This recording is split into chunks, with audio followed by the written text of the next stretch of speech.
Әке мен бала. Бір адам 10 жасар баласын ертіп, егіннен жаяу келе жатса, жолда қалған аттың бір ескі тағасын көріп, баласына айтты: «Анау тағаны балам ала жүр», деп. Бала әкесіне: «Сынып қалған ескі тағаны алып не қылайын?» деді. Әкесі үндемеді. Тағаны өзі иеліп алды да жүре берді. Қаланың шетінде темірші ұсталар бар екен. Соған жеткен соң әкесі қайрылып, манағы тағаны соларға 3 тиынға саттым. Одан біраз жер өткен соң, шие сатып отырғандардан ол 3 тиынға бір талай шие сатып алды. Сонымен шиені орамалына түйіп, шетінен өзі бірем-бірем алып жеп, баласына қарамай аяңдап жүре берді. Біраз жер өткен соң, әкесінің қолынан бір шие жерге түседі.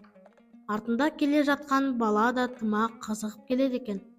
Жерге түскен шиені жалма-жан жерден алып аузына салды. Кішкенеден соң және бір шие, онан біраз өткен соң бір шие, сонымен әр жерде бір әкесінің қолынан түскен шиені 10 шақты рет иіліп жерден алып жеді. Ең соңында әкесі тоқтап тұрып, баласына шиені орамалымен беріп тұрып айтты: «Көрдің бе, манағы тағаны жаман сынып жерден бір ғана иіліп көтеріп алуға еріндің.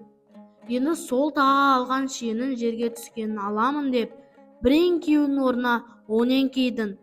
Мұнан былай есінде болсын. Аз жұмысты қиынсынсан, көп жұмысқа тап боласың. Азға қанағат ете білмесең, көптен де құр боласың», деді.